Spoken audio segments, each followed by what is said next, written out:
कि आदि शंकराचार्य के बाद अगर कोई सनातन उत्थान का और हिंदू उत्थान का कार्य कर रहा है तो श्रीमान नरेंद्र मोदी जी। श्रीमान उन पुजारी को भी हम प्रणाम करेंगे, 31 वर्ष जिन्होंने चाबी संभाल के रखी कि एक न एक दिन ऐसी सरकार आएगी कि ये ताला खुलेगा और इस चाबी क्या होगा।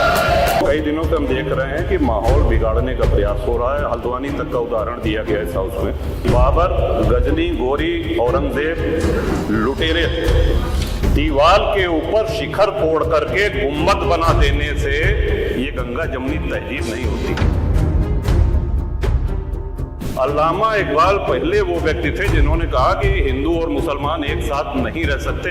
ऐ आब रोते गंगा वो दिन है याद तुझको उतरा तेरे किनारे जब कारवां हमारा, चीनो अरब हमारा, हिंदुस्तान हमारा, मुस्लिम है हम, वतन है सारा जहां हमारा। ये हम ही क्या धर्मार्थ रहते रहेंगे, सभी कुछ हो मौन सहते रहेंगे कि धर्म को देंगे पर अन्य जन भी तजेंगे क्रूरता छल अन्य जन की।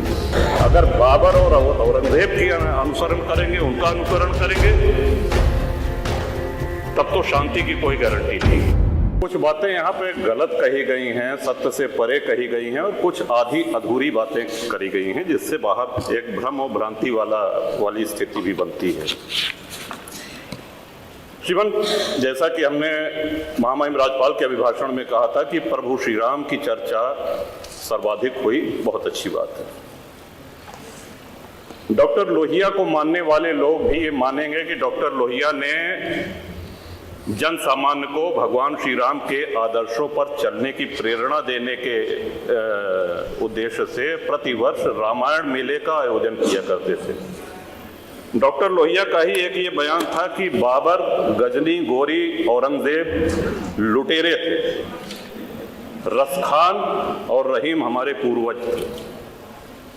श्रीमन, ये बात यहाँ पे इसलिए कहना आवश्यक हो रही है कि पिछले दिनों, कई दिनों से हम देख रहे हैं कि माहौल बिगाड़ने का प्रयास हो रहा है। हल्द्वानी तक का उदाहरण दिया गया इस हाउस में। सरकार अपनी जगह पे पूरा प्रयास करती है कि हमारे राज्य में कोई उपद्रव न हो, अशांति न हो, लेकिन कहीं ना कहीं है कि ये आभास हो रहा है हमको कि माहौल खराब करने का एक प्रयास हो रहा है। बात की गई श्री राम जन्मभूमि की, साक्षात भगवान श्री राम ने अवतार लिया। काशी नगरी जो भगवान शिव के त्रिशूल पे टिकी हुई है, जा सुनाम बल शंकर काशी, देत सबहि संगति अविनाशी, और भगवान श्री कृष्ण की जन्मभूमि। श्रीमान, स्पष्ट है ये दीवार के ऊपर शिखर तोड़ करके गुम्बद बना देने से ये गंगा जमुनी तहजीब नहीं होती। वो हमारा आक्रांताओं द्वारा तोड़ा गया है। और एक और भ्रम फैलाया जा रहा है, जो व्यास जी के गुफा में जो पूजा हो रही है वो पूजा अनवरत सैकड़ों वर्ष से चलती आ रही है। ये बात बाहर जानी चाहिए श्रीमती। अनवरत सैकड़ों वर्ष से, इस पे सन 93 में स्थानीय प्रशासन ने रोक लगाया, किसी न्यायालय ने रोक नहीं लगाया इसकी पूजा पे। और इस सदन के माध्यम से श्रीमान उन पुजारी को भी हम प्रणाम करेंगे, 31 वर्ष जिन्होंने चाबी संभाल के रखी कि एक न एक दिन ऐसी सरकार आएगी कि ये ताला खुलेगा और इस चाबी क्या होगा।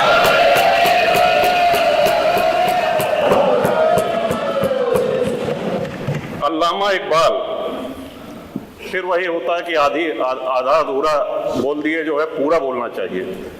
अल्लामा इकबाल पहले वो व्यक्ति थे जिन्होंने कहा कि हिंदू और मुसलमान एक साथ नहीं रह सकते। पाकिस्तान के आइडियोलॉजिकल फादर, इसने कहा कि मुस्लिमों को अलग देश चाहिए।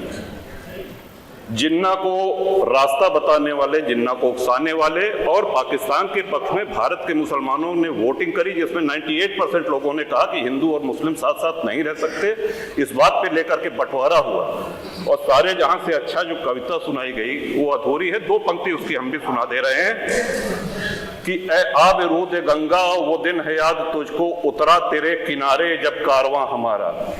कि गंगा के वो मैदान तुमको याद है जब हमारा कारवां उधर से आक्रांताओं का कारवां आया था।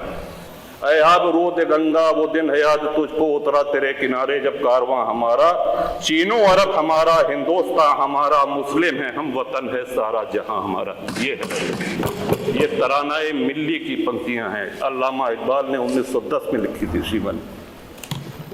हम ही क्या धर्मार्थ रहते रहेंगे, सभी कुछ हो मौन सहते रहेंगे कि धर्म को देंगे बल अन्य जन भी, तजेंगे क्रूरता छल अन्य जन भी।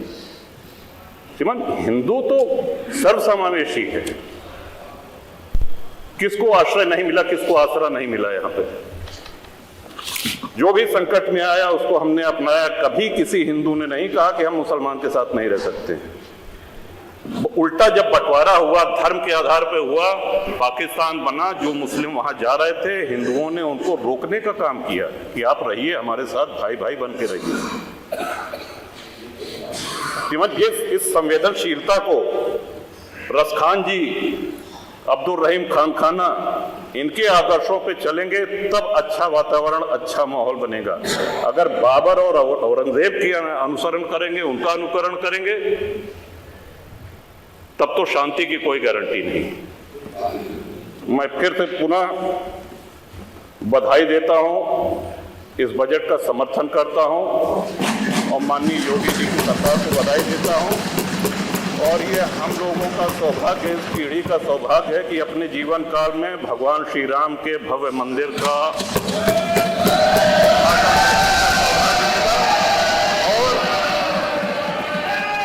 मेरा ये भी मानना है कि आदि शंकराचार्य के बाद